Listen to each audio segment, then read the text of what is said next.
توكلت وإليه أنيب حسبي الله نحمده ونصلي على رسوله الكريم أما بعد فقد قال الله تبارك وتعالى في كلامه القديم والفرقانه المجيد أعوذ بالله من الشيطان الرجيم بسم الله الرحمن الرحيم قل للمؤمنات يغضن من أبصارهن ويحفظن فروجهن ولا يبدين زينتهن إلا لبعولتهن أو آبائهن أو آباء بعولتهن أو أبنائهن أو أبناء بعولتهن إلى آخر هذه الآية.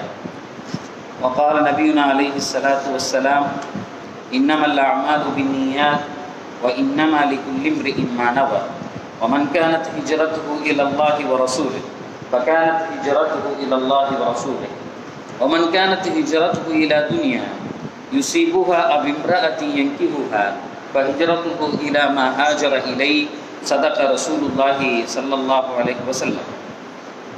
எல்லா புகழும் அகிலத்தை எல்லாம் படைத்து ஆண்டு கொண்டிருக்கிற ஏக இறைவனான அல்லாஹ் ஒருவனுக்கே விடுத்தான்.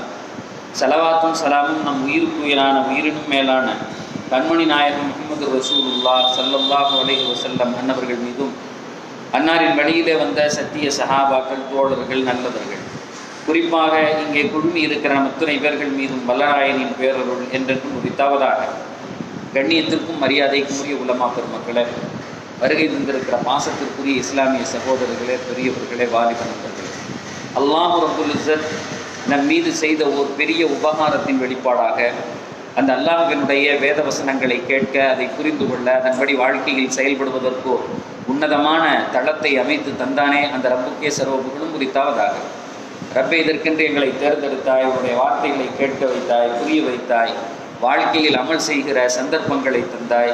இதனுடைய ஆரம்பம் இதனுடைய முடிவு எல்லாம் உன்னையே சார்ந்தது. ரப்பே நாயனே, நீ இந்த வாய்ப்பை எங்களுக்கு தந்ததற்காக வேண்டி ஆயிரம் ஆயிரம் நன்றிகளை உன்னுடைய தர்பாரில் அள்ளி சமர்ப்பித்தவர்களாக ரப்பே எங்களை நீ பொருந்திக் கொள்வாயாக. யா அல்லாஹ், எங்களுடைய சந்ததிகளை கியாமத்து நாள் வரை இஸ்லாத்தின் மீது பொருந்திக் கொள்வாயாக. யா அல்லாஹ், சத்தியத்தை சத்தியமென விளங்கி அதன் வழியில் மரணிக்கிற வரை பயணிக்கிற மக்களில் எங்களையும் சேர்த்தல் புரிவாயாக. யா அல்லாஹ், அசத்தியத்தை அசத்தியமென விளங்கி அதை விட்டு வெகு தூரம் பயணிக்கிற ஆத்மாக்களில் எங்களையும் சேர்த்தல் புரிவாயாக. யா அல்லாஹ், இன்றைக்கு வாழுகிற வாலிபர்களை சாலிஹீன்களாக ஆக்கி தருவாயாக. வாலிப பெண்களை சாலிஹாத்துகளாகவும் கற்புகளை பேணக்கூடியவர்களாகவும் ஒழுக்கம் பூணக்கூடியவர்களாகவும் ஆக்கி தருவாயாக. யா அல்லாஹ், எங்களுடைய இறுதி கட்டத்தில் இந்த உலகத்தை விட்டு நாங்கள் பிரிய இருக்கிற போது எந்த கடன் பாக்கியும் இல்லாமல் இபாதத்துகளை முழுமைப்படுத்தியவர்களாக உன்னின் மீது நல்லெண்ணம் கொண்ட நிலையில் இந்த உலகத்தை விட்டு பிரிந்த அந்த நல்ல ஆத்மாக்களில் எங்களையும் சேர்த்தல் புரிவாயாக. யா அல்லாஹ், எங்களுடைய கபருடைய வாழ்க்கையை ஒரு சுகந்தமான வாழ்க்கையாக ஆக்கி தருவாயாக. யா அல்லாஹ், எந்த குர்ஆனை பிரியப்பட்டு வாரம் வாரம் இங்கே நாங்கள் ஒன்று கூடினோமோ அந்த குர்ஆனை எங்களுடைய கபரிலே ஒரு நல்ல தோழனாக ஆக்கி தருவாயாக. யா அல்லாஹ், நாளை மறுமையில் பெருமானார் ரசூலுல்லாஹி ஸல்லல்லாஹு அலைஹி வஸல்லம் அவருடைய கரத்தினால் நீர் வாங்கி அருந்துகிற பாக்கியமிக்க உம்மத்துகளில் எங்களையும் சேர்த்தல் புரிவாயாக. யா அல்லாஹ், நாளை சுவனத்தில் நபிமார்களோடும் சித்தீக்கின்களோடும் சுகதாக்களோடும் அன்மித்திருக்கிற அந்த நல்ல ஆத்மாக்களில் எங்களையும் சேர்த்தல் புரிவாயாக. யா அல்லாஹ், இந்த மஜ்லிஸையும் இது போன்ற உலகத்தில் எங்கெல்லாம் உன்னை பற்றியும் உன்னுடைய நபியை பற்றியும் குர்ஆனை பற்றியும் சுன்னாவை பற்றியும் பேசப்படுகிறதோ அந்த மஜ்லிஸுகளை, மதாரிசுகளை, ஜாமியாத்துகளை உன்னுடைய தனிப்பெரும் கிருபையினால் நீ பாதுகாத்த புரிவாயாக. இந்த மஜ்லிஸில் எந்த சஹாபாக்களுடைய, இமாம்களுடைய, முஹத்திஸீன்களுடைய பெயர்கள் குறிப்பிடப்படுகிறதோ அவர்களுடைய பாவங்களை மன்னித்து அவருடைய தரஜாக்களை உயர்த்துவாயாக. கண்ணியத்திற்குரியவர்களே, சூரா நூர் என்று சொல்லப்படுகிற பெருமானார் ரசூலுல்லாஹி ஸல்லல்லாஹு அலைஹி வஸல்லம் அவர்களுடைய முபாரக்கான வாயினால் உங்களுடைய குழந்தைகளுக்கு நீங்கள் இந்த சூறாவை சொல்லிக் கொடுங்கள். குறிப்பாக உங்களுடைய பெண் குழந்தைகளுக்கு இந்த சூறாவை படிக்க வையுங்கள், புரிய வையுங்கள். அவர்களுக்கு வாழ்க்கையில் இந்த சூறாவை கொண்டு அவர்களுடைய வாழ்க்கையை வாழுகிற ஒரு நிலையை ஏற்படுத்தி தாருங்கள் என்று எந்த சூறாவை குறித்து பெருமானார் ரசூலுல்லாஹி ஸல்லல்லாஹு அலைஹி வஸல்லம் அவர்கள் ஆர்வமூட்டினார்களோ அந்த சூறாவினுடைய தொடர்படியான விளக்க உரைகளை நாம் இங்கே கேட்டுக்கொண்டு வருகிறோம். அந்த அடிப்படையிலே கடந்த வாரத்தில் தனிமனித வாழ்வின் ஒழுக்கத்தினுடைய நெறியாக இருக்கிற ஒவ்வொரு தனி மனிதனும் தன்னை சீர்திருத்திக் கொள்ள வேண்டும். சீர்திருத்திக் கொள்வதற்குரிய வழிகள் என்ன என்பதை குர்ஆனினுடைய பார்வையின் ஊடாக அல்லாஹ் தஆலா சில செய்திகளை நமக்கு சொல்லித் தருகிறார். அதனுடைய முதல் கட்ட செய்தியாக மனிதன் தன்னுடைய பார்வைகளை சீர்திருத்த வேண்டும். எவ்வளவு பெரிய ஆபிதாக இருந்தாலும், எவ்வளவு பெரிய முகர்ரபாக தன்னுடைய செயலால் சொல்லால் இறைவனுக்கு நெருக்கம் காட்டக்கூடியவர்களாக இருந்தாலும் தனி மனித வாழ்க்கையில் சில சீர்திருத்தங்கள் உண்டு. அந்த சீர்திருத்தங்கள் அவருடைய பார்வையிலிருந்து துவங்குகிறது.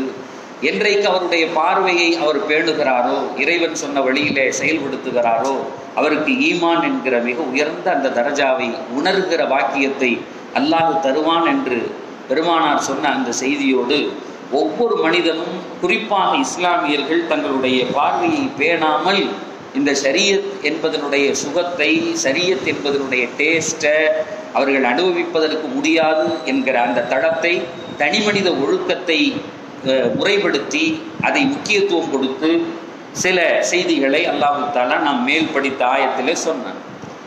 அதிலே ஆண்களை குறித்து அல்லாஹ் சொன்னான், உங்களுடைய பார்வைகளை நீங்கள் தாழ்த்தி கொள்ளுங்கள். ரெண்டாவது இப்போ பெண்களை குறித்து அல்லாஹ் தஆலா பேசிக்கொண்டு இருக்கிறான். ஆணுக்கு எதெல்லாம் சொன்னானோ அதெல்லாம் சொல்லிவிட்டு நீங்கள் உங்களுடைய ஆடை அலங்காரங்களிலே உங்களுடைய புர்காவை, உங்களுடைய உடல் முழுக்க நீங்கள் மறைத்து வெளியே செல்ல வேண்டும். முன்னால் பேசிக்கொண்டு வந்தோம். அதில் ரெண்டு வகையான உறவுகளை குறித்து அல்லாஹ் தஆலா சொன்னான். அன்னைக்கு ஒரு ஹதீஸை சொல்றதுக்கு ஆரம்பித்தேன். அதை இபாரத்து இல்லாமல் வெறும் தமிழில் மட்டும் சொல்லிட்டு போயிட்டேன். பெருமானார் ரசூலுல்லாஹி ஸல்லல்லாஹு அலைஹி வஸல்லம் அவர்கள் சொல்லுகிறார்கள், குடும்ப உறவுகள் என்பது ஒரு மனிதனுக்கு முக்கியமானது. குடும்ப உறவுகள் தன்னுடைய தன் சார்ந்த இனத்தை குறித்து மிக முக்கியத்துவம் கொடுத்து பெருமானார் ரசூலுல்லாஹி ஸல்லல்லாஹு அலைஹி வஸல்லம் அவர்கள் சொல்லுகிறார்கள். ஒரு மனிதனுடைய பந்துக்கள், இந்த ஹதீஸ்ல வருது, பெருமானார் சொன்னார்கள், தஅல்லமு மின் அன்சாபிக்கும் மா தஸிலூன பிஹி அர்ஹாமக்கும், தஅல்லமு மின் அன்சாபிக்கும் மா தஸிலூன பிஹி அர்ஹாமக்கும். உங்களுடைய குடும்பத்தினுடைய ஆட்களை குறித்து நீங்கள் தெரிந்து வைத்துக் கொள்ளுங்கள். உங்களுடைய சச்சாவினுடைய அண்ணன், தம்பி, உங்களுடைய இரத்த பந்தங்கள், உறவுகளை குறித்து நீங்கள் தெரிந்து கொள்ளுங்கள். உங்களுடைய குழந்தைகளுக்கு சொல்லிக் கொடுங்கள். ஒரு முக்கியத்துவத்தை கொடுத்து இந்த இடத்துல ஒரு இம்பார்ட்டன்ஸ் கொடுத்து பெருமானார் சொல்லுகிறார்கள், சொல்லிக் கொடுங்க. ஏற்கனவே இந்த செய்தி அரபுகளிடத்திலே இருந்தது. அரபுகள் சாதாரணமாக 7-8 பேர் சொல்லுவாங்க. ஆனால் முஸ்லிம்களுக்கு பெருமானார் சொன்னார்கள், இன்றைக்கு நாம் வாழுகிற இந்த காலத்திற்கு சொன்னார்கள், இரத்த பந்தங்களை சேர்ந்து வாழுங்கள். நீங்கள் தொழுகிற தொழுகைகள், நீங்கள் செய்கிற நோக்கிற நோன்புகள், செய்கிற ஹஜ்ஜுகள், நீங்கள் கொடுக்கிற சக்காத்துகள் அல்லாஹ்வினிடத்திலே ஏற்கப்படுவதற்கு உங்களுடைய இரத்த பந்தங்களுடைய சேர்ந்து வாழுகிற உறவு முக்கியத்துவமாக இருக்கும். அல்லாஹ்வினுடைய புறத்திலிருந்து உண்டான கட்டளைகளை நீங்கள் நிறைவு செய்து விட்டால் முடிந்துவிடும் என்று நினைப்பதற்கல்ல. உங்களுடைய சொந்த பந்தங்களிடத்திலே உங்களுடைய உறவு எப்படி இருக்கிறது? பெருமானார் அழகா சொல்லுவாங்க, அதாவது சொந்தம் அப்படின்னா லைசல் வாசிலு பில் முகாஃபி. ஒரு சொந்தத்தை பேணுபவன் யார்? நீ கொடுத்தா நான் கொடுப்பேன், நீ பேசினா நான் பேசுவேன், நீ சிரிச்சா நான் சிரிப்பேன். இது ஒரு மிஷினரி லைஃப். இது பேரு சொந்த பந்தத்தை பேணி வாழுவதல்ல. லைசல் வாசிலு பில் முகாஃபி. முகாஃபி என்றால் பதிலுக்கு பதில் செய்கிறவன், உறவை பேணி வாழுபவனே அல்ல. லைசல் வாசிலு பில் முகாஃபி. நீ கொடுத்தா நானும் கொடுப்பேன், நீ சலாம் சொன்னா நான் உன் வீட்டிலேருந்து தட்டு வந்தா என் வீட்டிலேருந்து வரும், அப்படி இல்லையா நீ நான் நிப்பாட்டிக்குவேன். லைசல் வாசிலு பில் முகாஃபி வலக்கின்னல் வாசில் அல்லதி யஸிலு ரஹிமஹு இதா கதஅ. உங்கள் சொந்த பந்தம் உங்களை வெட்டினாலும் அவர்களோடு நீங்கள் சேர்ந்து வாழுவதுதான் உங்களுக்குரிய நிலை என்ற ஒரு செய்தியை பெருமானார் சொல்லித் தருவார்கள். அந்த அடிப்படையில் இந்த ஹதீஸ்ல நாயகம் ஸல்லல்லாஹு அலைஹி வஸல்லம் அழகா சொல்றாங்க, உங்களுடைய சொந்தங்களை குறித்து உங்களுடைய குழந்தைகளுக்கு நீங்கள் சொல்லிக் கொடுங்க. உங்களுடைய சச்சா யாரு, பெரிய தாயார், சின்ன தாயார், மாமா யாரு, அடுத்தடுத்த அந்த இரத்த பந்தங்களை காட்டி கொடுங்கள் அவர்களுக்கு. ஏன்? அப்பந்தான் அவர்கள் சொந்தத்தை சேர்த்து வாழ்வார்கள். அவர்களை குறித்தான அறிமுகம் கிடைக்கும், அவர்களை குறித்தான புரிதல்கள் கிடைக்கும். அப்படி கிடைச்சிட்டா பெருமானார் 2 விஷயத்தை குறித்து சொல்லுகிறார்கள். அப்படி நீங்கள் சேர்ந்து வாழ்ந்தால், முக்கியமாக சேர்ந்து வாழ்ந்தால் உங்களுக்கு 3 பலன்கள் கிடைக்கும். ஃபஇன்ன ஸிலத்தர் ரஹிமி முஹப்பத்துன் ஃபில் அஹ்ல். குடும்பத்தினரோடு அல்லது சொந்த பந்தங்களோடு நீங்கள் உறவு வைத்துக் கொண்டால் எல்லா குடும்பத்தில், உங்க மொத்த குடும்பத்திலும் அல்லாஹ் தஆலா ஒரு பிரியத்தை ஏற்படுத்தி கொடுவான். முஹப்பத்தும் பெருமானார் சொல்லுகிறார்கள், தானாக அந்த அந்த லைன் உருவாகும். எல்லாரும் நம்ம மேலேயும் பிரியமா இருப்பாங்க, நாமும் அவர்கள் மேல பிரியமா இருப்போம். நம்முடைய நல்லது கெட்டதுகளிலே அவர்கள் நம்மோடு பங்கு கொள்ளுவார்கள், நாமும் அவருடைய நல்லது கெட்டதிலே பங்கு கொள்ளுவோம். இந்த உறவு ஏற்படும். முதலாவது இந்த மனித உறவு. ரெண்டாவது சொன்னாங்க முஸ்ராத்தும் ஃபில் மால். நான் போன வாரமே சொன்னது மாதிரி இந்த நியூக்ளியர் ஃபேமிலி, இன்றைக்கு இருக்கக்கூடிய கணவன் மனைவி குழந்தை நாங்க தனி அப்படின்னு போகக்கூடிய இந்த ஃபேமிலி இருக்கிறதே, அரபு நாடுகளிலே இந்த செட்டப் உண்டு. கல்யாணம் பண்ணி கொடுத்த உடனே அவர் என்ன செஞ்சிருவார்னா வெளியே போயிடுவார், தனி வீடு கட்டி கொடுத்துருவாங்க. ஆனா டெய்லி வாப்பா வீட்டுக்கு எல்லாரும் வந்துருவாங்க, படுக்கிறதுக்கு மட்டும்தான் அந்த வீடு. ஆனா நம்ம குடும்பங்கள்ல இன்னைக்கு அப்படி இல்லை. அவ்வளவுதான், கலட்டினதோட முடிஞ்சு. ஏன்?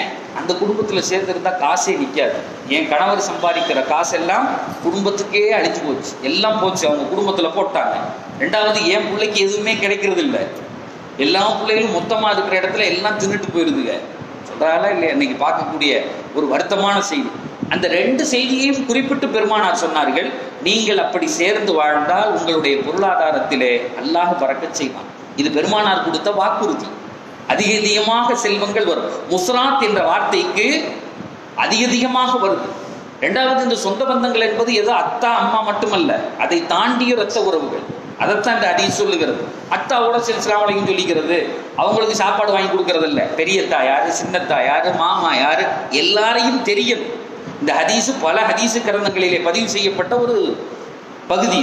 சொல்லிட்டு அடுத்து சொன்னாங்க ஃபில் அத்ரி ஃபில் அசரி. அந்த ஹதீஸ்ல வருது வமன்சாத்துன் ஃபில் அசரி, உங்களுடைய வாழ்நாள் லைஃப் ஸ்பேன் சொல்றாங்க இல்லையா. இன்னைக்கு எங்களுக்கெல்லாம் மருந்து வந்துருச்சு, அப்போலோ இருக்கு, நான் இன்னொரு 50 வருஷத்துக்கு வாழுவேன்லாம் நீ பேசிக்கிட்டு அப்போலோவில் வச்சு தான் அறுக்கிறான்.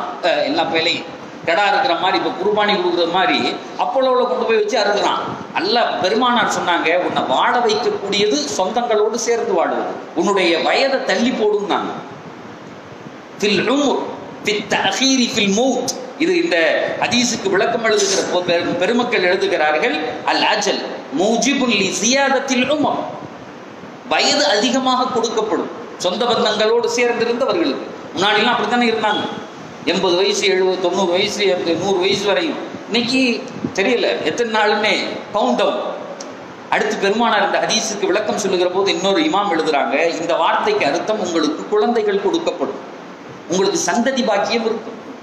நீ தெருவா போய் நின்று அழுகுறான்ல, எங்க பார்த்தாலும் ஃபெர்டிலைசேஷன் சென்டர்ஸ், எப்ப குழந்தை இல்லை, கருதரிக்க முடியல, கருதரிப்பு மையங்கள், டெஸ்ட் டியூப் பேபிஸ்.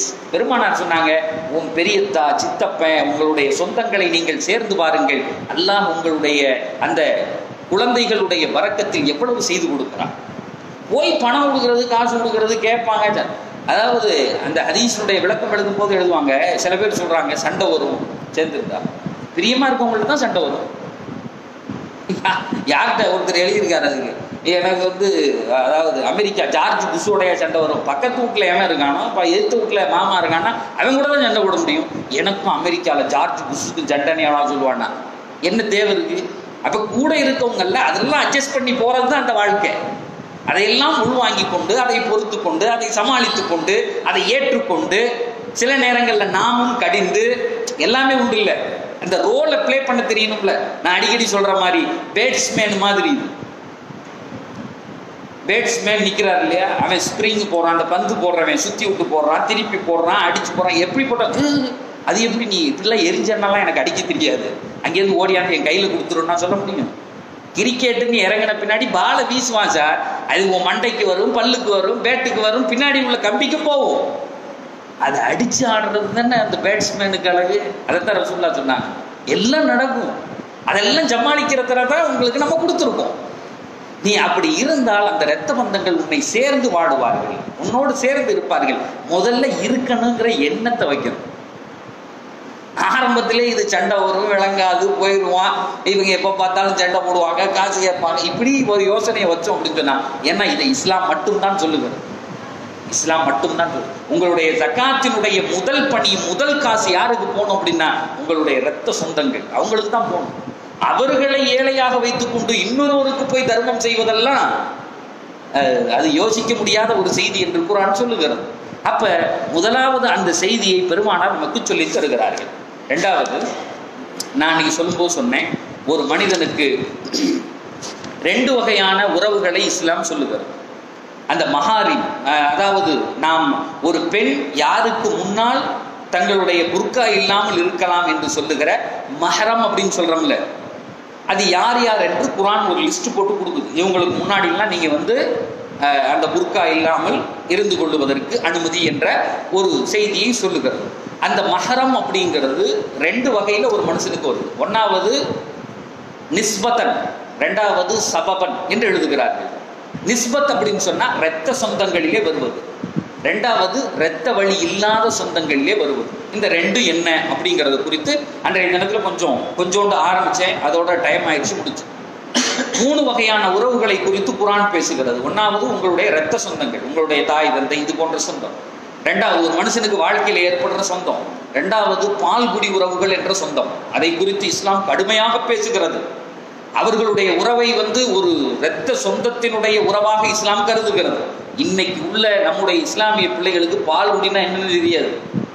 அதை நாம் அவர்களுக்கு சொல்லிக் கொடுப்பது கடமை.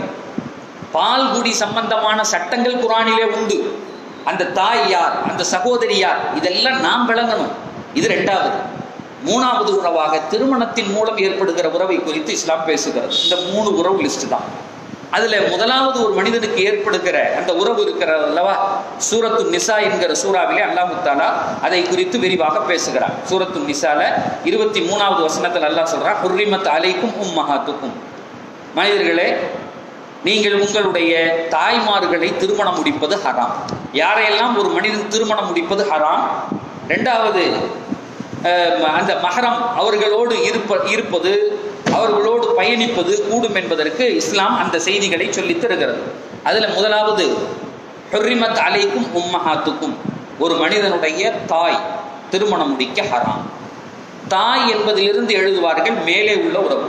தாய், தாயின் தாய், தாயின் தாய், எந்த வரை போதோ அந்த லிஸ்ட் பூராமே அந்த ஒத்தை வார்த்தைக்குள்ளே வந்துவிடும். 2வது வபனாத்துக்கும், உங்களுடைய குழந்தைகள், பெண் குழந்தைகள், நம்முடைய நேரடியான பெண் வாரிசு, அதனுடைய பெண் வாரிசு, அதனுடைய பெண் வாரிசு, பேத்தி, முப்பேத்தி, இது யாரையும் திருமணம் முடிக்க கூடாது. ஏன்னா இதுக்கு பின்னாடிலாம் செய்தி இருக்கு.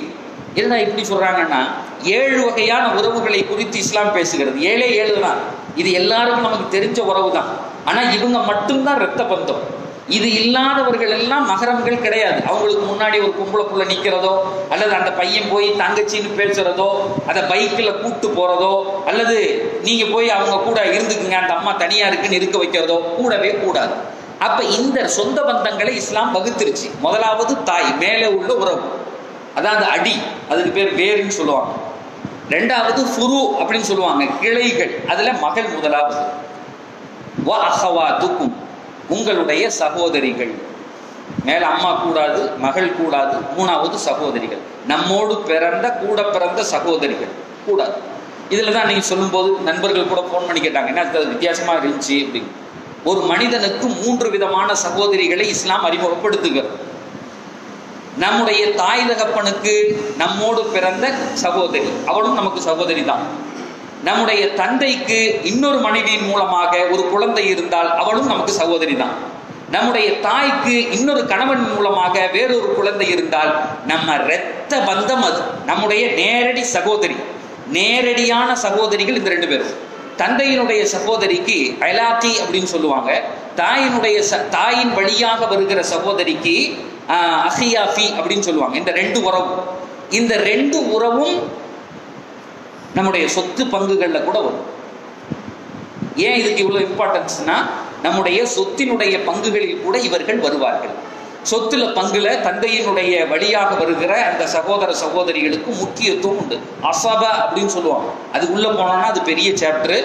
ஆனா விளைவிக்க வேண்டியது நிறைய பேர் என்னன்னா, அத்தாவுடைய இன்னொரு மனைவிக்கு பிறந்த பிள்ளைய பார்க்கவே யாருன்னே தெரியாது, உள்ளே விட மாட்டாங்க, அல்லது அதை சொந்த சகோதரியாக கூட கன்சிடரே பண்ண மாட்டாங்க. இஸ்லாம் சொல்லுகிறது சொந்த இரத்த சகோதரியை போன்று, சகோதரனை போன்று. அவங்களுக்கு எதிர்த்தாப்புல உங்களுடைய தாய்க்கு இன்னும் எத்தனை தாரத்திற்கு பிறந்த குழந்தையாக இருந்தாலும் அவர்களுக்கு எதிரே நீங்கள் ஹிஜாப் இல்லாமல் நீங்கள் நின்று பேசலாம், அவர்களோடு பிரயாணம் செய்யலாம், அவர்களோடு தங்குவதற்கு இஸ்லாம் முழு உரிமையை தருகிறது. இதை உள்வாங்கிறது முக்கியமான செய்தி, இது புரிஞ்சுக்கணும். ரெண்டாவது சகோதரி, மேல அம்மா சொல்லியாச்சு, கீழே புள்ள சொல்லியாச்சு, சகோதரிகள் சொல்லியாச்சு. மூணாவது அம்மா தூக்கும், உங்களுடைய மாமிமார்கள், உங்களுடைய மாமிமார்கள் உங்களுக்கு ஹராம். மாமினா யாரு?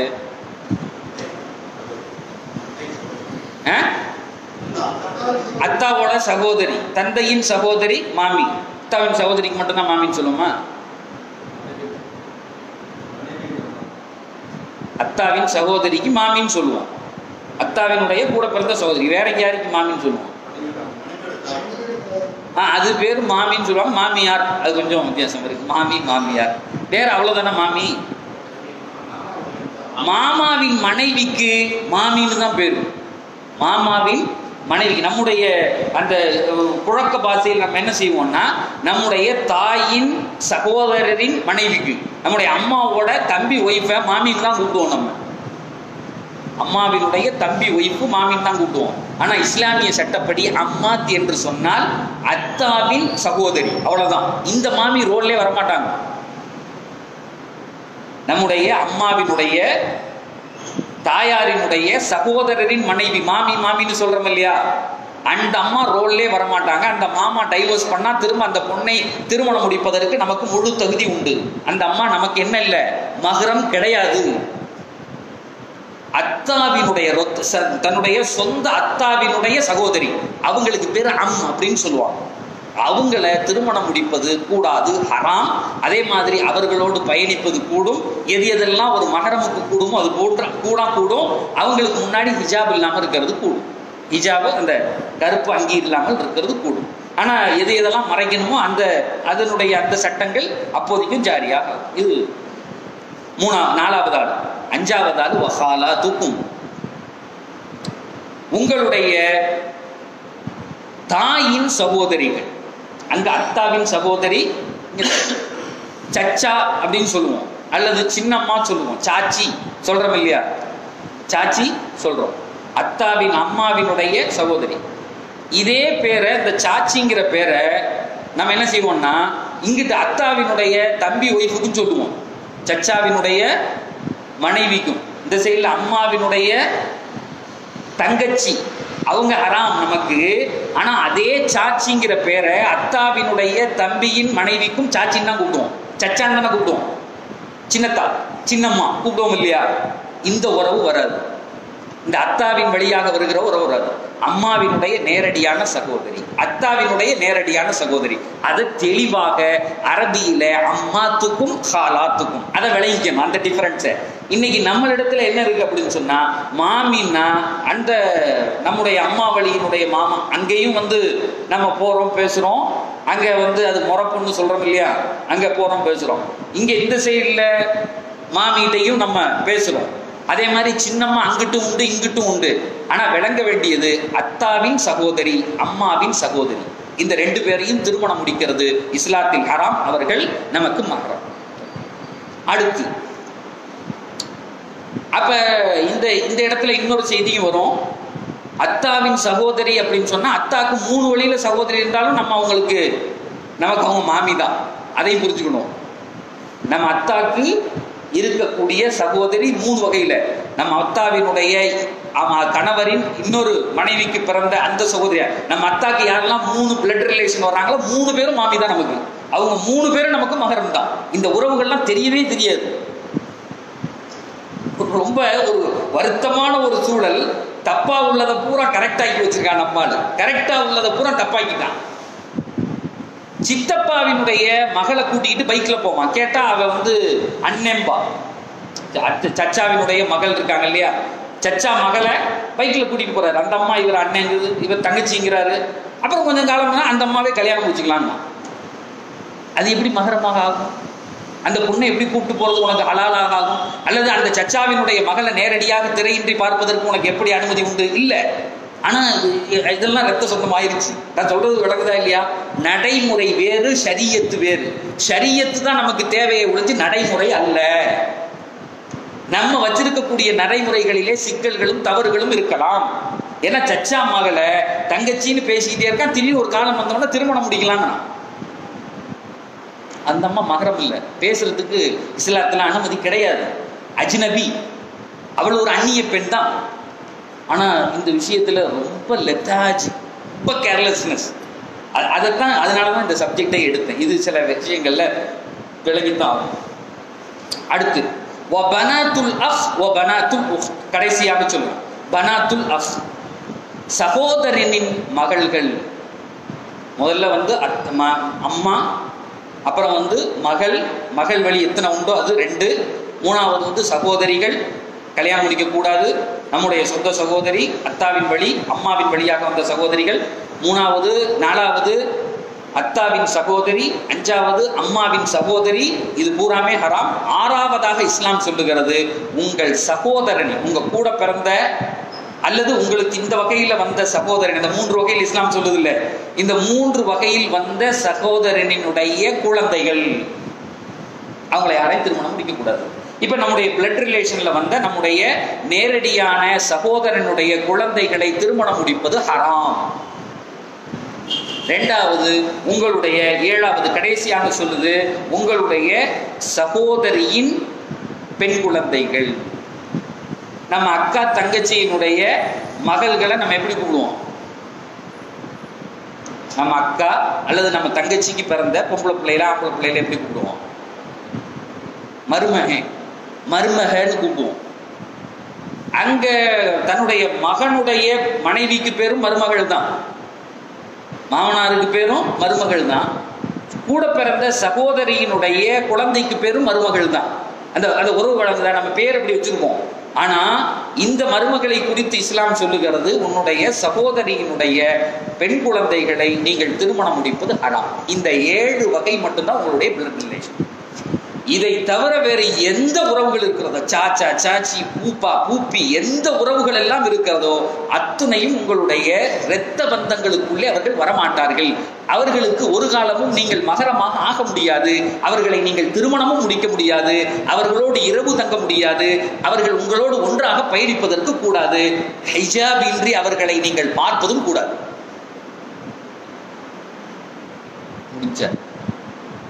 மொத்தமா சேர்த்து ஒரே செய்தியில அல்லாஹ் சொல்லிட்டான். இது ஞாபகம் வச்சுக்கிறது ரொம்ப ஈஸி. மேலே தாய், கீழே மகள்கள், 2வது சகோதரிகள், அதுல 3 அடுக்கு சகோதரி, அத்தாவளி சகோதரி, அம்மாவளி சகோதரி, நம்முடைய தாய் தந்தைக்கு பிறந்த சகோதரிகள். இந்த சைடுல அத்தாவின் சகோதரி, அம்மாவின் சகோதரி, சகோதரன், நமக்கு கூட பிறந்த தன்னுடைய சகோதரனுடைய குழந்தைகள், சகோதரியின் குழந்தைகள். இந்த 7 பேர் தான் பிளட் ரிலேஷன். இவர்களுக்கு பேரு இஸ்லாத்தில் மஹரம் என்று சொல்லப்படும். இது இல்லாம நீங்க யாரெல்லாம் பேரை வச்சு அவர்களோடு பழகுகிறீர்களோ, அவங்க பைக்கு போறீங்களோ, அவர்களோடு தங்குகிறீர்களோ, அல்லது உங்களுடைய குழந்தைகளை தங்க அனுபவிக்கிறீர்களோ, இது எதுவுமே இஸ்லாத்தில் அனுமதிக்கப்பட்டதே இல்லை. அது பூராவும் ஹராம். இந்த முதல் செய்தியை நம்ம. 2வது ஒரு செய்தி இஸ்லாம் ஆரம்பிக்குது. அது என்ன அப்படின்னு சொன்னா, பால்குடி சகோதரிகள். இந்த பால்குடி சகோதரிகள்னா என்ன? What is the importance? இதனுடைய இம்பார்ட்டன்ஸ் என்ன? இன்னைக்கு இது சுத்தமா இல்லை. ஆனா ஒரு காலத்தில் இந்த உறவுகள் இருந்தது, இப்ப இல்லை. பால்குடி சகோதரினா என்ன? ஏன்னா இடையில ஒரு பெரிய இஷ்யூ ஒன்று வந்துச்சு. அதை பத்தி கூட இங்க மஜ்லிஸ்ல பேசினா ஞாபகம் இல்லை. ஏதோ ஒரு நாட்டில் திடீர்னு ஒரு ஃபத்வா கொடுத்தான், நீங்க யாரெல்லாம் டிரைவரா வச்சிருக்கீங்களோ அவங்களுக்குலாம் அந்த வீட்டினுடைய பெண்கள் பால் கொடுத்துட்டாங்க அப்படின்னு சொன்னால் உறவு முறையாக அவர்கள் உள்ளே வந்துட்டு போகலாம் அப்படின்னு ஏதோ ஒரு நாட்டில் ஃபத்வா கொடுத்தான்னா அதை நம்ம இந்து பேப்பரில் போட்டிருந்தான். ஒரு பையன் அதை கட் பண்ணி என்கிட்ட எடுத்துகிட்டு வந்து காமிச்சான். அதில் இதே மாதிரி இந்தியாவிலேருந்து யாரெல்லாம் டிரைவராக வெளிநாட்டுக்கு வேலைக்கு போகிறானோ அவனுக்கெல்லாம் அந்த அரபியினுடைய வீட்டில் இருக்கக்கூடிய பெண்கள் பால் கொடுத்துட்டாங்க அப்படின்னு சொன்னால் சொந்தமாயிருவாங்க. கிறுக்குத்தனமானது. இது எவன் ஃபத்வா கொடுத்தான், யார் சொன்னானே தெரியல. இப்போ பால் குடினா என்ன? முதல்ல அந்த ரிலேஷன் என்ன? இஸ்லாம் சொல்லுகிறது, பெருமானார் அவர்கள் சொல்லுகிறார்கள், ஹதீஸ்ல வருது, யஹ்ருமு மினர் ரிதாஅதி மா யஹ்ருமு மினன் நஸபி. உங்களுடைய இரத்த சொந்தங்களில் எதெல்லாம் ஹராமோ அதே போன்று உங்கள் பால்குடி மூலமாக உங்கள் தாயின் வழியில் யார்கிட்ட நீங்க பால் குடிச்சிங்களோ அவங்கள்ட்ட இருந்து வருகிற அந்த உறவுகள் எல்லாமே உங்களுக்கு ஹராம். எப்படி உங்களுடைய தாயினுடைய வழியில உங்கள் குழந்தைகள், அந்த சகோதரிகள், அத்தா இப்படி வருது இல்லையா, இதே மாதிரி உங்களுக்கு ஒரு பெண் பால் கொடுத்து விட்டால் அவள் உங்களுடைய தாய். அவளுடைய அந்த கணவனின் மூலமாக வருகிற இந்த உறவு ஸ்ட்ரக்சர், சகோதரிகள், அவங்க அத்தாவினுடைய சகோதரி, எல்லாரும் ஹராம் அப்படின்னு சொல்லிட்டு ஒத்த ஹதீஸ்ல பெருமானார் ரசூலுல்லாஹி ஸல்லல்லாஹு அலைஹி வஸல்லம் இந்த செய்தியை முடிச்சிட்டாங்க. இது என்ன, இந்த ஹதீஸ் முஸ்லீம்ல வருது. யஹ்ருமு மினர் ரதாஅதி மா யஹ்ருமு மினன் நஸபி. உறவுகளின் மூலமாக வருவது ஹராமை போன்று பால்குடி மூலமாகவும் ஹராம்கள் உருவாகும். சரி, எப்ப பால் குடிக்கிறது, எவ்வளவு குடிக்கிறதுங்கிற கணக்கு இருக்குல்ல. What is the limitation? What is the duration? அந்த ரெண்டையும் குறித்து இஸ்லாம் பேசுகிறது. What is the limitation? What is the duration? இன்றைக்கு இந்த பத்துவா கொடுத்துருக்கான்னு சொன்னேன்ல, ஈஜிப்ட்ல ஏதோ ஒரு நாட்டில் கொடுத்துருக்கான் அப்படி ஒரு பத்துவா. இது யார் கொடுத்தான்னு தெரியல, அங்கீகாரமான பத்துவம். ஹதீஸ்ல வருது, பெருமான் சொன்னாங்க, லா தஹ்ருமுர் ரதுஅது வல ரதுஅதான் வலல் மஸ்ஸது வலல் மஸ்ஸதான் வலல் மலாஜது வலல் மலாஜதான். ஒரு முறை குடித்தலோ இருமுறை குடித்ததோ உங்களுக்கு ஹராத்தை கொண்டு வராது. முதலாவது விஷயம், ஒரே ஒரு தடவை அந்த புள்ள அழுதுச்சுன்னா நம்ம தூக்கி மடியில வச்சு பால் கொடுத்தாங்க, அது ஹராமை கொண்டு வராது. அப்போ அவர்கள் உங்களுடைய as the consideration of உங்களுடைய பால் குடி தாயாக கருதப்பட மாட்டார்கள். அப்ப என்னங்க, ஹதீஸ்கள்ல வருது, அன்னை ஆயிஷா அவர்கள் சொல்லுகிறார்கள், ஆரம்ப காலங்களில் 10 தடவை பால் குடித்தது தான் ஹராம் என்று வஹி வந்திருந்தது, குர்ஆன்ல எழுதப்பட்டிருந்தது. நல்ல விளங்கும். கான ஃபீமா அன்ஸல மினல் குர்ஆனி 10 ரிதாஆத்தின் மஅலூமாத்தின். 10 தடவை தெளிவாக ஒரு பெண் அந்த குழந்தைக்கு பால் ஊட்டி இருக்க வேண்டும். யஹ்ரும்ன சும்ம நுசிஹ்ன பி 5 மஅலூமாத்தின். பின்னாடி அந்த சட்டம் எடுக்கப்பட்டுருச்சு, குர்ஆன் ஆயத்திலேருந்து அதை தூக்கிட்டாங்க. இப்படியும் குர்ஆனில் சில விஷயங்கள் உண்டு. என்ன, அந்த ஆயத்தை எல்லாம் மாற்றி இன்னொரு ஆயத்தை இறக்கியிருப்பான். சில இடங்கள்ல அந்த ஆயத்தை மாற்றி பெருமானார் சொல்லியிருப்பாங்க, ஆயத்து நீக்கப்பட்டிருக்கும். அது மாதிரி சில சட்டங்கள் குர்ஆனிலே உண்டு. அதுல ஒரு சட்டம் தான் இந்த பால்குடி சட்டம். 5 தடவை குடிச்சாங்கன்னா போதும்னு பெருமானார் சொன்னாங்க. அதே நிலையில் பெருமானார் வஃபாத்தாகி விட்டார்கள். ஒரு ஆண் ஒரு தாயிடத்தில் 5 தடவை பால் குடித்திருந்தால் எப்படி தன் தாயை போன்றே அந்த தாயினுடைய உறவுகளும் இவருக்கு மகரமாக ஆகும் என்பது இஸ்லாமிய சட்டம். ரெண்டாவது, வாட் இஸ் த டியூரேஷன், கால அளவு, எப்போ குடிச்சாலும் ஆயிருமா நீங்க சொல்றாங்க இல்லையா. ஹதீஸ்கள்ல பெருமானார் சொன்னாங்க, லா ரிதா இல்லா ஃபி ஹவுலைனி. 2 ஆண்டு ஒரு குழந்தைக்கு பால் ஊட்டுகிற அந்த வயசு, இந்த பையன் அந்த 2 ஆண்டுகளுக்குள்ளே தன்னுடைய 2 வயசில் இந்த ஆண் மகன் 5 தடவை அவர்களிடத்திலே பால் குடித்திருக்க வேண்டும். அப்படி குடித்திருந்தால் மட்டும்தான் இந்த உறவு அவர்களுக்கு சமமாக வரும், இந்த உறவு அவர்களிடத்திலே ஏற்றுக்கொள்ளப்படும். அப்ப அதுல இந்த ஆயத்துல சொல்லும் போது அல்லாஹ் தஆலா முதல்ல சொல்றான், உங்களுடைய பால் குடி தாய்மார்கள், அவர்களை நீங்கள் திருமணம் முடிக்க முடியாது. 1வது தாய்மார். 2வது உங்களுடைய பால்குடி சகோதரிகள், உங்களோடு சேர்ந்து குடிச்சாங்கல்ல, அவங்களையும் நீங்க திருமணம் முடிக்க முடியாது. 3வது அவர்களுடைய மகள் அப்படின்னு வருது இல்ல, இந்த உறவு வராது. பால்குடியில மகள்ங்கிறது எங்கேருந்து வரும், வராது. இந்த உறவை தவிர வேறு அந்த கணவனின் மூலமாக அவருடைய சகோதரியையும் திருமணம் முடிக்க முடியாது, அந்த தாயின் சகோதரியையும் திருமணம் முடிக்க முடியாது. இதுல யாரெல்லாம் வருதோ இந்த 7 பேர்களில் 6 பேர்களை பால்குடியின் மூலமாக திருமணம் முடிக்க முடியும். சரி, இதுல ஒரு பியூட்டி, நாயகம் ஸல்லல்லாஹு அலைஹி வஸல்லம் அவர்களுடைய மக்களை பற்றி நமக்கு தெரியும், நாயகம் ஸல்லல்லாஹு அலைஹி வஸல்லம் அவர்களுடைய மனைவிமார்களை பற்றி தெரியும், நாயகம் ஸல்லல்லாஹு அலைஹி வஸல்லம் அவருடைய சகோதரர்களை பற்றி நமக்கு தெரியுமா? Who is the brother and sister of Prophet Muhammad sallallahu alaihi wasallam? பெருமானாருடைய அண்ணன் தம்பியா, அக்காள் தங்கையா? மனைவியை கேட்டா ஹதீஜா சொல்லுவோம், ஆயிஷா சொல்லுவோம். பிள்ளையை கேட்டா ஒவ்வொரு பேரையா நம்ம அந்த பிள்ளைகளுடைய பேரை வரிசையா சொல்லுவோம், இப்ராஹிம் சொல்லுவோம்.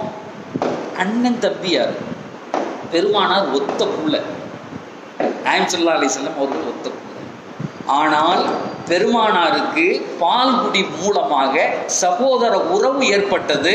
அவர்களை தன்னுடைய வாழ்நாள் முழுக்க என்னுடைய உடன் பிறந்த சகோதரர்களை போன்று என்று சொன்னார்கள். அவங்க எத்தனை பேர், அவங்க யார் யார், அவங்களுடைய வரலாறு என்ன, ஹதீஸ்களில் வருது. நாயகம் ஸல்லல்லாஹு அலைஹி வஸல்லம் சொல்கிறாங்க, கிட்டத்தட்ட பெருமானாருக்கு 4 ஆண் சகோதரர்கள் இருந்தாங்க பால்குடியின் மூலமாக. ஏன்னா பெருமானாருக்கு கூட பிறந்த அண்ணன் தங்கைகள் இல்லை, பெருமானார் ஒத்த புள்ள. பால்குடி உறவின் மூலமாக 4 சகோதரர்கள் பெருமானாருக்கு உண்டு, 2 சகோதரிகள் பெருமானாருக்கு உண்டு. ஹதீசுகளில் அவர்களுடைய பெயர்களை வரலாற்றின் மூலமாகவும் ஹதீசுகளின் மூலமாகவும் மிக அழகாக பதிவு செய்கிறார். ரெண்டாவது ஒரு செய்தி, நான் இதை இவ்வளவு முக்கியத்துவமாக எடுத்து பேசினேன் அப்படின்னு சொன்னால், இரத்த உறவுகளை கூட சில நேரம் பால்குடி உறவுகள் தாண்டி நிற்கிறது. நம்ம இரத்த பந்தம்னு சொல்றோம்ல, நம்முடைய தாய் சகோதரி அம்மா, இதை கூட வெட்டி நிற்கக்கூடிய ஒரு உறவாக இந்த பால்குடி உறவு இஸ்லாத்தில் மிக முக்கியத்துவம் கொடுத்து பேசப்படுது. ஏன்? இது பெருமானாருடைய வாழ்க்கையில் நடந்தது. சரி, பெருமானாருடைய கூட பால் குடிச்சவங்க யார் யாரு, அவங்கள யாருன்னு பார்த்துருவோம். முதலாவதாக பெருமானார் ரசூலுல்லாஹி ஸல்லல்லாஹு அலைஹி வஸல்லம் 2 பெண்களிடத்திலே உலகத்தில் பால் குடித்தார்கள். 2 பெண்கள். முதலாவதாக சுவைபா என்று சொல்லுகிற ஒரு தாய், ரெண்டாவது இன்னொரு பேர் என்ன, ஹலீமத்து சாதியா. அது நமக்கு எல்லாருக்குமே தெரியும். ஹலீமா அவங்கள்ட்ட பால் குடிச்சாங்க, ரசூல்லா வந்து வாங்கிட்டு போனாங்க, அந்த கிராமத்தில் போய் அந்த அம்மா வச்சு வளர்த்துச்சு, பால்குடி மக்களா ஏற்றுக்குச்சு அப்படின்னு சொல்லுவோம் இல்லையா. முதலாவது இந்த சுவைபா அப்படின்னு சொல்லக்கூடிய அந்த அம்மையார் யார், ஏன் அவர் பெருமானாருக்கு பால் ஊட்டினார்? இந்த சுவைபான யார்? அப்போ ஹதீசுகளில் வருது, சுவைபா என்பது அபு லஹப் அவருடைய அடிமை. அபு லஹப் நமக்கு தெரியும்ல, தப்பச்சியதா அபி லஹப் ஓதரம் இல்லையா, அபு லஹபினுடைய அடிமை. அபு லஹப் யார் அப்படின்னு கேட்டா பெருமானாருடைய சச்சா, பெருமானாருடைய சச்சா வரும், அவருடைய அடிமை தான் சுவைப. அந்த பெண்மணி முதல்ல ஹம்சா ரலியல்லாஹு தஆலா அன்ஹு அவர்களுக்கு பால் கொடுத்தாங்க. அந்த ஹம்சா யாரு? பெருமானாருடைய சச்சா. சில பேர்ல அப்படி ஒரு உறவு வரும் தெரியுமா, சச்சாவும் பெரிய அவரும் ஒரே வயசுல இருப்பாரு, அவங்க வீட்டில் அந்த மூத்த அக்கா இருக்கும், அதில் பிறந்த பிள்ளையும் ஒன்னா இருப்பாங்க. பார்த்தா இவன் எந்த சச்சாம்மா இல்லை வேற மாமான்னு கூப்பிடுவான், இவன் பார்த்தா இவனும் அவனும் ஒரே மாதிரி இருப்பான், அவன் மருமவனேம்மா, இவன் அவனும் ஒரே, என்னடா நீ மாமாங்கிற மருமன் சச்சாங்கிற, இதையா நீங்கள் 2 பேரும் ஒரே மாதிரி இருக்கீங்கன்னா. இது குடும்ப உறவுகளில் சில கல்யாண வித்தியாசங்கள் அப்படி வர்றது. அதே மாதிரி ஹம்சா ரலியல்லாஹு தஆலா அன்ஹு பெருமானாருக்கு சில வயசு தான் முன்னாடி. ஹம்சா ரலியல்லாஹு தஆலா அன்ஹு பற்றி நம்ம நிறைய கேள்விப்பட்டிருக்கோமா இல்லையா?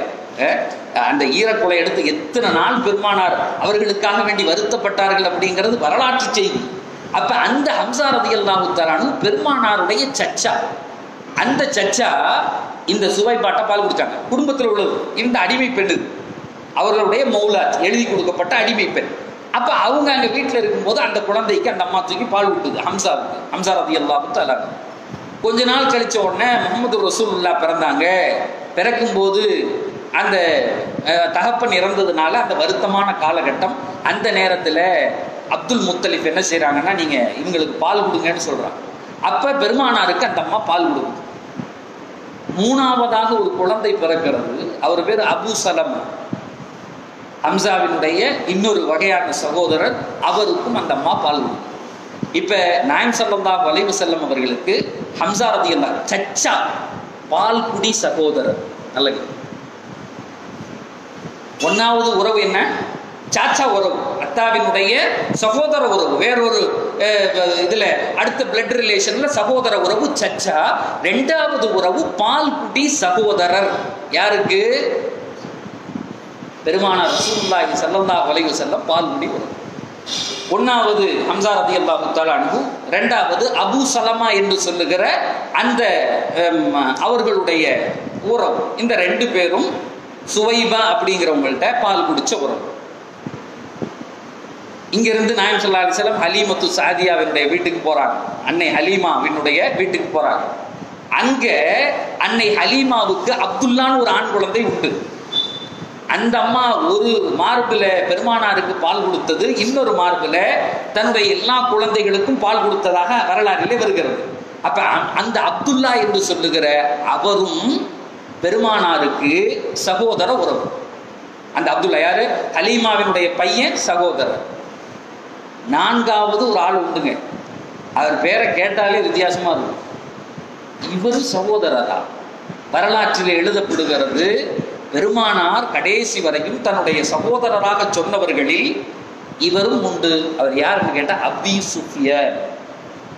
அபு சுஃபியான் பெருமானாருடைய பால்குடி உறவின் சகோதரர். எந்த அபு சுஃபியான்?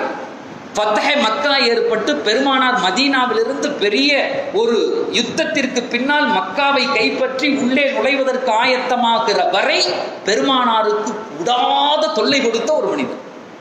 கொஞ்சம் நெஞ்சம் தொல்லை தரல. மதீனாவிலிருந்து கிளம்பும் போதே பெருமானார் சொன்னாங்க, யாராவது அபு சுஃபியான வழியில பார்த்தா வெட்டிருங்கன்ட்டான். அபு சுஃபியானை வழியில் நீங்கள் யாராவது பார்த்தால் அவரை கொலை செய்து விடுங்கள், என்கிட்ட வர்ற வரையும் கூட அனுமதிக்க வேண்டான்ட்டான். படை கிளம்பி வருது. மதீனாவிலிருந்து வந்து மக்காவினுடைய எல்லைக்கு முன்னால் இருக்கிற போது அபமா என்கிற இடத்தில் அபு சுஃபியான் தன்னுடைய மகனோடு சேர்ந்து நேர போய் ஆஜராயிட்டாரு. ரசூலுல்லாஹ்ட்ட யாரு கண்ணையும் படாம நேர போய் பெருமானார்ட்ட உட்காண்டார். சொன்னாரு, என்னை மன்னிச்சுங்க, என்னை மன்னிச்சுங்க, நான் இஸ்லாத்தை ஏற்றுட்டேன்னு. அங்கதான் நபி யார் மனிதன் யார் என்ற வித்தியாசம் ஏற்படுகிறது. நாயகம் ஸல்லல்லாஹு அலைஹி வஸல்லம் உடனே சொன்னாங்க, இஸ்லாத்தை ஏற்றுட்டேன்னா நான் அல்லாஹ்வுக்காக வேண்டி உன்னை மன்னித்து விட்டேன் அப்படின்னு சொன்ன வார்த்தை மட்டுமல்ல, மன் தஹல தார அபி சுஃபியான ஃபஹுவ ஆமின். ஹதீஸ்ல வரும், மன் தஹல தார அபி சுஃபியான ஃபஹுவ ஆமின். இது சஹாபாக்களை நீங்கள் அறிவிப்பு செய்யுங்கள், இன்றைய தினத்திலே ஆயுதம் இல்லாமல் இருப்பவரும் அதே போன்று அபி சுஃபியானுடைய வீட்டுக்குள்ள எவர் நுழைஞ்சிட்டாரோ அவர் அமைதியடைந்து விட்டார். ஆமீன். அவரை யாரும் எதுவும் செய்யக்கூடாது. அபு சுஃபியானுடைய வீடு செக்யூரிட்டி கோட்டை. பெருமானார் சொன்னாங்க, செக்யூரிட்டி கோட்டை. இவர் யாரு? பெருமானாருடைய சச்சாவின் மகன் அபு சுஃபியான். இன்னொரு உறவுல பெருமானாருடைய பால்குடி சகோதரன். பால்குடி சகோதரன் ஹதீசுகளிலே வருகிறது. அவருடைய மகளை திருமணம் முடிக்கிறதுக்கும் கூட ஒரு தடவை வந்து கேட்டாங்க, அபு சுஃபியானுடைய மகளை நீங்க கல்யாணம் பண்ணீங்க? அப்ப பெருமானார் சொன்னாங்க, அவர் என்னுடைய சகோதரர் அப்படின்ட்டாங்க. கல்யாணம். அப்போ இந்த 4 ஆண்கள், ஒன்னாவது ஹம்சா ரலியல்லாஹு தஆலா பெருமானாருடைய சச்சா பால்குடி சகோதரர். 2வது அபு சலமா. அபு சலமா யாரு அப்படின்னு கேட்டா பெருமானாருடைய அவரும் சச்சா, ஹம்சாவினுடைய அடுத்த சகோதரர். இந்த அதாவது இஸ்லாத்தினுடைய வரலாறுகளை புரிஞ்சுக்கிறதுக்கு நம்ம இந்த திருமணம் அப்படின்னு சொன்னா இந்தியாவினுடைய ஸ்டைல்ல ஒண்ணு கண்ணே கண்ணு. கல்லானாலும் கணவன், புல்லானாலும் புருஷன், செத்தாலும் அவன் கூட சாவணும். அரபு நாடுகள்ல அந்த அந்த வரைமுறைகள் இல்லை. பிடிச்சிற வரையும் இருப்பாங்க, பிடிக்காட்டி அவங்கள தலாக் விட்டுருவாங்க, நம்ம புல்லா வாங்கி போயிட்டே இருக்கான். அடுத்து இன்னொரு பெண்ணை திருமணம் முடிச்சுக்குவாங்க. அதாவது சில பேர் தவறாக அதாவது புரிந்து கொள்ளக்கூடாது அப்படிங்கிறதுக்கு நான் சொல்றேன். அபு சுஃபியான் அதாவது ஹம்சா ரலியல்லாஹு தஆலா அன்ஹு அவர்களை அபு சலமா அவர்கள் பெருமானாருடைய சச்சா உறவு, பால்குடி சகோதரன். அடுத்து பால்குடி சகோதர உறவு. இதுவும் பெருமானாரிடத்திலே ஏற்பட்ட அந்த உறவு. இது வேறொரு இரத்த பந்தத்தில் வந்தவர்கள் தான் அபு சலமா. அவருடைய மனைவியை பின்காலத்தில் பெருமானார் திருமணம் முடிச்சாங்க. அந்த அம்மா பேரு உம்மு சலமா. உம்மு சலமா அந்த அம்மாவை பெருமானார் ரசூலுல்லாஹி ஸல்லல்லாஹு அலைஹி வஸல்லம் அவர்கள். ஆனா அவர்களுடைய மகள்களை திருமணம் முடிக்க பெருமானார் ரசூலுல்லாஹி ஸல்லல்லாஹு அலைஹி வஸல்லம் அவர்கள் மறுத்து விட்டார்கள். ஹம்சா ரலியல்லாஹு தஆலா சொந்த சச்சா. இப்ப நம்ம என்ன செய்வோம்? முதல்ல யாரை பார்ப்போம்? மாமா மாமி இருக்காங்களா, அவங்க பிள்ளைங்க. அவங்க இல்லையா, சச்சா பிள்ளைங்களை கல்யாணம் முடிச்சுக்க சொல்லுவோமா இல்லையா? உங்க குடும்பத்துல பொண்ணு தேடுறாங்கன்னு சொன்னா, ஏன் உங்களுக்கு பிளட் ரிலேஷன் இல்லையா, மாமா மாமி இருக்காங்களா அல்லது சச்சா இருக்காங்களா, அவங்க பிள்ளைய கல்யாணம் முடிச்சுக்கலாம் கேட்போம்ல. அதே மாதிரி பெருமானார்ட்ட கேட்டாங்க, உங்க சச்சா ஹம்சாவினுடைய மகளை நீங்க திருமணம் முடிச்சுக்கங்க அப்படின்னு கேட்டாங்க. கேட்ட உடனே பெருமானார் சொன்னாங்க, அந்த வார்த்தை ஹதீஸ் கிதாபுகளிலே பதிவு செய்யப்படுகிறது, லா தஹில்லு லி ஹிய இப்னத்து அஹி மின ரிதா. என் சச்சா மகள் எனக்கு ஹலால் இல்லை. பிளட் ரிலேஷன் நல்லா பார்க்கணும். பிளட் ரிலேஷனை பால்குடி ரிலேஷன் வெட்டுது. எங்க இம்பார்ட்டன்ஸ் இஸ்லாம் கொடுக்குது அப்படிங்கக்கூடிய அவர் எனக்கு சச்சாதான், முறையாக அவருடைய பெண்ணை திருமணம் முடிப்பதற்கு எல்லா வகையிலும் தகுதியானவர். ஆனால் அவர் என்னோடு பால் குடித்த காரணத்தினால் என் சகோதரர், அவருடைய மகளை திருமணம் முடிக்க எனக்கு உரிமை இல்லை. புரியுதா இந்த ஸ்ட்ரக்சர்? இல்லைன்னா இது நெட்டில் இருக்குது, இன்னொரு தடவை வேண்டாம் போட்டு கேட்டுக்குங்க. ஏன்னா இது கொஞ்சம் புரியாத மாதிரி 2-3 தடவை இந்த உறவு அந்த உறவு இந்த உறவுன்னு சொல்கிறதுனால கொஞ்சம் வித்தியாசமாக இருக்குது. அப்போ நாயகம் ஸல்லல்லாஹு அலைஹி வஸல்லம் அவர்களுக்கு ஹம்சா ஒரு பால்குடி சகோதரர், Abu Salama 1, Abu Sufyan 1. Abu சுஃபியானா அடுத்து பெருமானார் ஏற்றுக்கிட்டாங்க. அதுக்கு பின்னாடி உள்ள நிகழ்வுகள் அவர் எப்படி இருந்தார் அப்படின்னா நம்ம வரலாறுகளில் தாலீமினுடைய கிதாபுகளில் நம்ம படிக்கிறோம். Abu Sufyan 1. அப்புறம் அப்துல்லா இப்னு ஹாரித் என்று சொல்லுகிற அந்த ஹாரிசாவினுடைய யாருக்கு ஹலீமத்து சாதியா அவருடைய கணவர் பேர் தான் ஹாரிசா, அவருடைய மகன் அப்துல்லா. இந்த 4 பேர்களும் பெருமானாருக்கு பால்குடி ரீதியாக சகோதரர்கள், பிளட் ரிலேஷன்ல சகோதரர் இல்லை. அடுத்து 2 பெண் குழந்தைகள் அங்கே இருந்தார்கள். அதிலே ஒருவருடைய பெயர் ஷீமு, அந்த அம்மா பேரு அஷ்ஷைமு என்கிற ஒரு பெண் குழந்தை, ஹலீமாவினுடைய ஒரு மகள். 2வது அனீசா என்று சொல்லுகிற ஒரு பெண் குழந்தை, அனீசா. இந்த 2 பெண் குழந்தையும் பெருமானாருடைய பால்குடி சகோதரி. வரலாற்று கிதாபுகளிலே மிக தெளிவாக இந்த செய்திகள் அழகாக பதிவு செய்யப்படுகிறது. நமக்கு பெருமானாரின் மனைவியின் பெயர் தெரியும், மனைவிகளின் பெயர் தெரியும், அதே மாதிரி அவங்க சச்சா இவங்க பெயர் தெரியும். ஆனால் இந்த பால்குடி உறவு என்ற அந்த பெயர்கள் அதிகமாக தெரியாது, அல்லது அதை பற்றி பேசுவதற்குரிய சந்தர்ப்பங்கள் எழுவதில்லை. அப்ப பெருமானார் சொன்னாங்க, இந்த உறவுகளில் நீங்கள் திருமணம் முடிப்பது கூடாது, உங்களுடைய பால்குடி சகோதர உறவுகளில் திருமணம் முடிப்பது கூடாது. அதில் அந்த 7 வகையில் மகளை தவிர மீது எல்லாமே வந்துடும். அவருடைய சச்சாவை, அதாவது அத்தாவினுடைய சகோதரி, அம்மாவினுடைய சகோதரி, சொந்த அந்த பால்குடி சகோதரிகள், அந்த தாய், இவங்க எல்லாருமே அதுக்குள்ள வந்துடுவாங்க. இந்த 6 உறவுகளிலும் நாம் திருமணம் முடிக்கக்கூடாது. அவர்களோடு பயணிப்பது கூடும், அவர்களோடு இரவு தங்குவது கூடும், அவர்களை புர்கா இல்லாமல் பார்ப்பது கூடும். இதில் என்ன உண்டோ அத்துணையும் அதிலும் உண்டு. அவர்களோடு முசாபஹா செய்வது கூடும் என்றெல்லாம் கூட கிதாபுகளில், தப்சீருடைய கிதாபுகளில் நமக்கு எழுதி தருகிறார்கள். இது 2வது உறவு. 3வது உறவு அது என்ன? ஒரு மனிதனுக்கு ஏற்படுகிற 3வது உறவு இரத்தம் பந்தம் 1, பால்குடி 1. 3வது உறவு திருமணம் மூலமாக ஒரு மனிதனுக்கு ஏற்படுகிற உறவு. அந்த வகையில் சில பேர்களை இஸ்லாம் ஹராமாக ஆக்குகிறது. அவர்கள் எல்லாம் உங்களுக்கு மகரம், அவர்களை நீங்கள் முக்காலம் திருமணம் முடிக்க முடியாது என்ற சட்டத்தை இஸ்லாம் நமக்கு சொல்லித் தருகிறது. அந்த திருமணத்தின் மூலமாக வருகிற உறவுகளில் முதல் உறவு யார் நமக்கு ஹராமாக ஆகுவாங்க அப்படின்னு கேட்டா, உம்மஹாத்து நிசாஇக்கும். உம்மஹாத்து நிசாஇக்கும், உங்களின் மனைவியின் தாய்மார்கள். உங்களுடைய மாமி சொல்றோம் இல்லையா, இந்த மாமி யார் அதான் பிரிச்சிருவோம் நம்ம. மாமி இல்ல, மாமி யார்? மனைவியின் தாய்மார்கள் உங்களுக்கு ஹராம், அவர்கள் உங்களுக்கு மஹரம். எப்படி? நீங்க திருமணம் முடிச்சிட்டீங்க, அந்த பெண்ணோடு சேருவதற்கு முன்னே அந்த பெண்ணை தலாக் விட்டீங்க, அந்த பெண்ணோட சேரவே இல்லை, தலாக் விட்டுட்டார், அல்லது அந்த பெண்ணோட சேர்ந்த பின்னாடி தலாக் விட்டுட்டார். எப்படினாலும் நீங்க அக்ரிமெண்ட் போட்டுட்டீங்கன்னா அந்த அம்மா ஹராம்.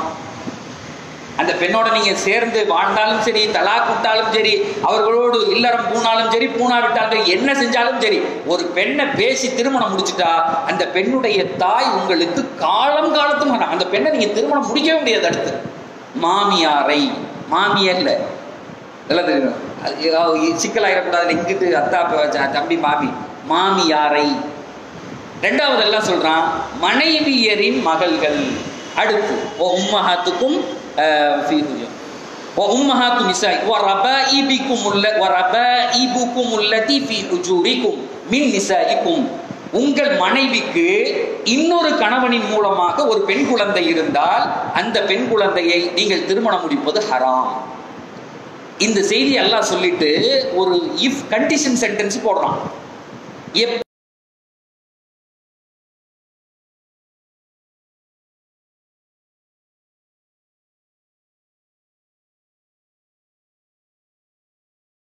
திருமணம் முடிப்பது கூடாது. கல்யாணம் முடிச்சிட்டாரு, இப்ப அவங்களுக்கு ஒரு பொண்ணு இருக்குங்கிறது தெரிஞ்சிச்சு இவருக்கு.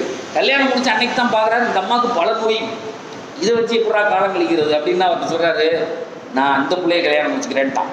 அந்த கல்யாணம் முடிச்சாச்சு, அந்த அம்மாவுக்கு இன்னொரு கல்யாணம் மூலமாக ஒரு பிள்ளை வயசுக்கு வந்து பெருசு காலேஜ் படிச்சுட்டு இருக்கு, அது நல்லா அழகா இருக்கு. இவர் கல்யாணம் அம்மாவை முடிச்சுட்டாரு, முடிச்சுட்டு இன்னும் அவங்க குடும்பம் நடத்த ஆரம்பிக்கல. அதுக்கு முன்னாடி இவருக்கு தோணுது இதுக்கே பெரிய வயசாயிடுச்சே, இது நான் பல நோய் இருக்கும் போலுங்க, இந்த அம்மா வேண்டாம், அதை கல்யாணம் முடிச்சுக்கலான்னா இந்த கல்யாணத்தை நம்ம தலாக்கு இதை முடிச்சு விட்டு அந்த பெண்ணை திருமணம் முடிப்பது கூடும். ஆனால் அந்த மனைவியோடு சேர்ந்து விட்டால் அவள் உங்கள் மகளை போன்று. இஃப் கண்டிஷன் போட்டு இஸ்லாம் சொல்லுது. இப்படி இருந்தால் மட்டும் சேர்த்துட்டீங்க அப்படின்னு சொன்னா காலாகாலத்திற்கும் அவள் உங்கள் மகள், அவளை நீங்கள் திருமணம் முடிக்கவே முடியாது. இது இரண்டாவது. மூணாவது, சொந்த மகனின் மனைவி. சொந்த மகனின் மனைவி ரபாயிக்கும் அல்லதி தகல்தும் பீன ஃபைன்லம் தக்கூனுதா ஃபலா ஜுனாஹ வ ஹலாயிலு அப்னாயிக்கும். உங்களின் மகனின் மனைவிகள். உங்க பையனுக்கு ஒரு பொண்ணை பார்த்து கல்யாணம் முடிச்சிட்டீங்கன்னா அந்த பொண் காலாகாலத்துக்கும் ஹராம். இல்லை என் பையனுக்கு முடிச்சு வச்சுட்டேங்க, அப்புறம் அவங்க விட்டாரு, நான் கெட்டிக்கிறேன். இதுல ஒரு முக்கியமான செய்தி என்ன அப்படின்னு சொன்னா, இந்த இடத்துல அல்லாஹ் தஆலா மின் அஸ்லாபிக்கும், உங்கள் சொந்த புதல்வர்கள்னு சொல்றான். இந்த வார்த்தை தான் இங்க விளையாட்டு. உங்களுடைய சொந்த புதல்வர்கள், உங்களுடைய சொந்த மகனுடைய மனைவி தான். ஒரு வளர்ப்பு மகன் இருந்தான், அதுக்கு சட்டமே வேற, இஸ்லாம் மாத்திருச்சு. பெருமானார் ரசூலுல்லாஹி ஸல்லல்லாஹு அலைஹி வஸல்லம் அவருடைய வளர்ப்பு மகனான ஸெய்துக்கு அல்லாஹ் சொல்றான், ஸெய்த் அவருடைய மனைவியை தலாக் விட்ட உடனே நபியே அதை நாம் உங்களுக்கு திருமணம் முடித்து கொடுத்தோம். ஏன் அப்படின்னு சொன்னா, உங்களுடைய வளர்ப்பு மகன் சொந்த மகனாக ஆக முடியாது. அதுக்கு தான் இந்த வார்த்தை போறோம், மின் அஸ்லாபிக்கும், ஃப்ரம் யுவர் ஓன். இந்த அஸ்லாப் என்று சொன்னா உங்க பிளட்ல வந்த அந்த மகன், அவருடைய மனைவியை ஒரு ஆண் எக்காலமும் திருமணம் முடிக்க முடியாது, எப்போதும் திருமணம் முடிக்க முடியாது, முழு ஆறாம். இது இரத்த பந்தங்கள்ல இவங்க யாருன்னே நமக்கு தெரியாது. நம்ம மனைவியை நாம் திருமணம் முடிக்கிற வரை யாரை கல்யாணம் முடிக்க போறோம்னு தெரியாது. ஆனா அந்த உறவு பள்ளியாசல்ல வச்சு நிக்காக ஓதிட்டாங்கன்னா இந்த ஆளுக்கு பூரா ஹராம் ஆயிடுவாங்க, இவங்க பூரா ஹராம். அடுத்து அல்லாஹ் சொல்றான், வலா தன்கிஹு மா நக்கஹ ஆபாஉக்கும், உங்களின் தந்தையின் மனைவிமார்கள். நம்முடைய வாப்பா இன்னொரு திருமணம் முடிச்சார் அப்படின்னு சொன்னாலும் அந்த உம்மாக்களை காலாகாலத்துக்கும் திருமணம் முடிக்கிறது கூடாது. இப்ப இதுக்கு பின்னாடியே இந்த சூரத்து நூர்ல அல்லாஹ் சில விஷயங்களை சொல்றான். இதுல உள்ள அந்த ரகசியங்கள் என்ன, இந்த தொடர்புகள் எப்படி ஆகும் அப்படிங்கிறது. நம்ம இது ஆரம்ப கட்டம்ங்கிறதுனால இந்த செய்திகளை மட்டும் நான் ஃபர்ஸ்ட் எடுத்து நசபு ரீதியாக வருகிற பிளட் ரிலேஷன்ல வருகிற அந்த மகரம்கள் யார், பால்குடி யார், மூணாவது திருமண உறவு யாருன்னு மொத்தமா இதுல பேசுறேன். நம்ம சூரத்து நூருக்கு திரும்ப நம்ம படிக்கும் போது அந்த நம்முடைய அசல் தப்சீருக்கு வரும்போது அதுல இதனுடைய நுணுக்கங்களை அல்லாஹ் தஆலா அழகாக சொல்லிட்டான். அப்ப தந்தையின் மனைவி இவர் கூடாது. அடுத்து அல்லாஹ் சொல்றான், அன் தஜ்மஉ பைனல் உக்தைனி இல்லா மா கத் ஸலஃப்.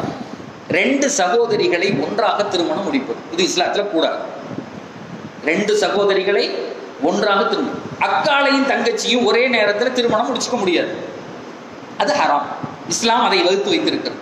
ஆனா இதுக்கு கீழே எழுதும் போது இதுக்கு விளக்கம் எழுதுவாங்க, இது தற்காலிக தடை. இப்ப ஒருத்தர் அக்காவை திருமணம் முடிச்சிட்டாரு, தங்கச்சி என்ன ஆயிடுவாங்க, மஹரம். அந்த பெண் யாரு, மஹரம் தான். அந்த பெண்ணை திருமணம் முடிக்க முடியாது.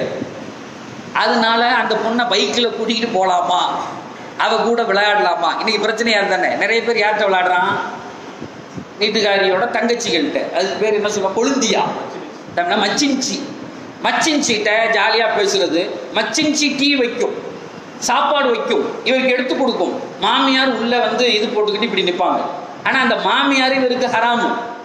யாராவது உள்ள நின்றுக்கிட்டு இப்படி இழுத்து குடிச்சிட்டு வாங்க மருமோனன்னு இப்படி கோஷா போடுறாங்கல்ல, அந்த அம்மா டமக்குன்னு வந்து எல்லாம், அதாவது தன்னுடைய முகத்தை திறந்துக்கிட்டு இவருக்கு முன்னாடி நிற்கலாம், இவருக்கு சோறு எடுத்து வைக்கலாம், எல்லாமே பண்ணலாம். ஆனால் நம்ம தமிழ்நாட்டு கலாச்சாரம் என்னன்னு தெரியல, வரவே மாட்டாங்க.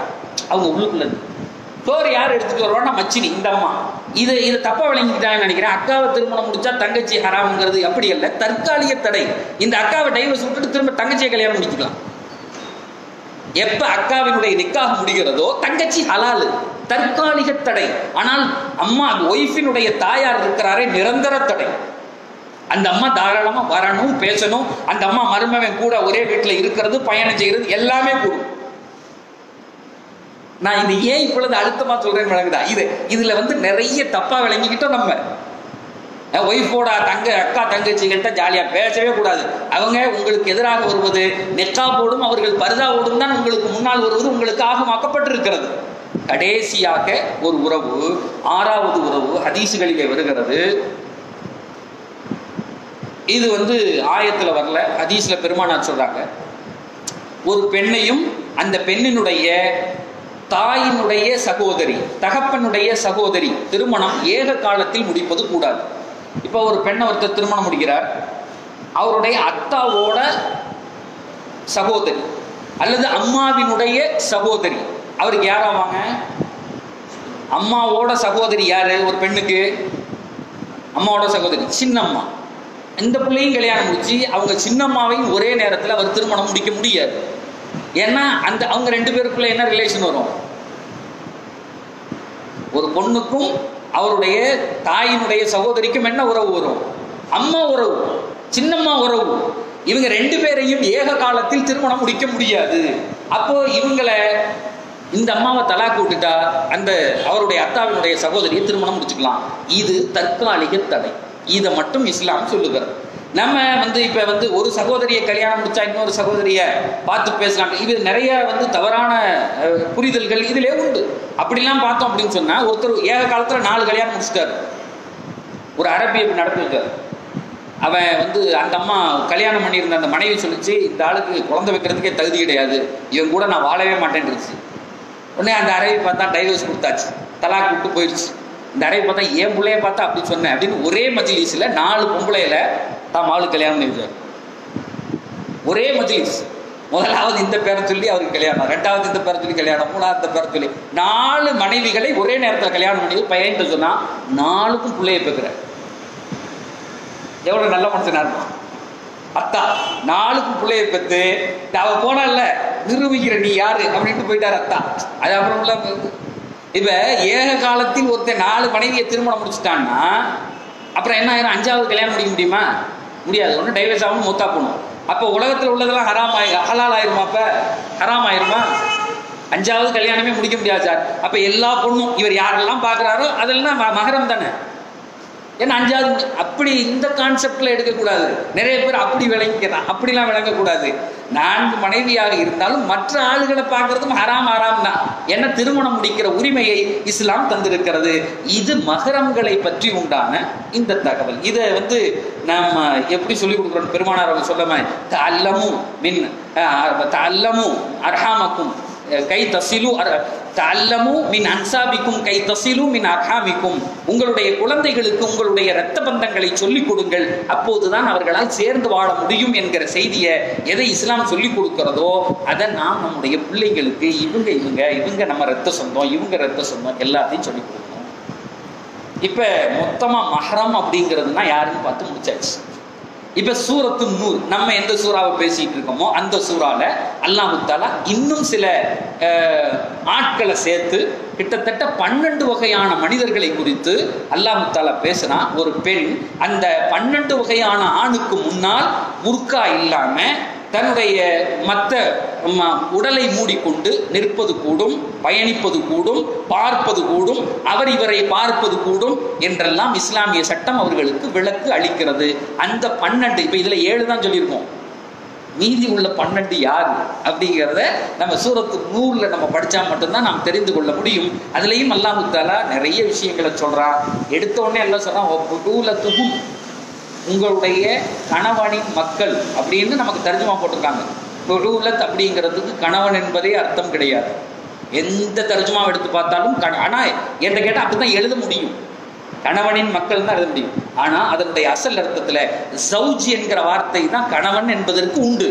ஆனா தொழுலத் அப்படிங்கிறது கணவன் அல்ல. அப்ப வேறு என்ன அர்த்தம்? இன்ஷா அல்லாஹ் அடுத்த வாரம் அந்த 12 வகையான அந்த சொந்தங்கள் யார், அந்த பெண்கள் யாருக்கு முன்னால் நிற்கலாம் என்பதை பார்க்கிற வரை அல்லாஹ் தஆலா ஹராமான பார்வைகளை விட்டு நம்மை பாதுகாத்து எந்த ஒரு ஒழுக்கத்தை இறைவன் சொன்னானோ நம்முடைய பார்வையை பேணுவதை கொண்டு அந்த ஈமானுடைய நசீபையும் அதனுடைய டேஸ்ட்டை சுவைக்கிற நசீபையும் அல்லாஹ் உங்களுக்கும் எனக்கும் உலகத்திலே உள்ள அனைத்து இஸ்லாமிய மக்களுக்கும் தந்தல் புரிவானாக. வ ஆகிரு தஅவானா அல்ஹம்துலில்லாஹி ரப்பில் ஆலமீன். அஸ்ஸலாமு அலைக்கும் வரஹ்மத்துல்லாஹி வபரகாத்துஹு.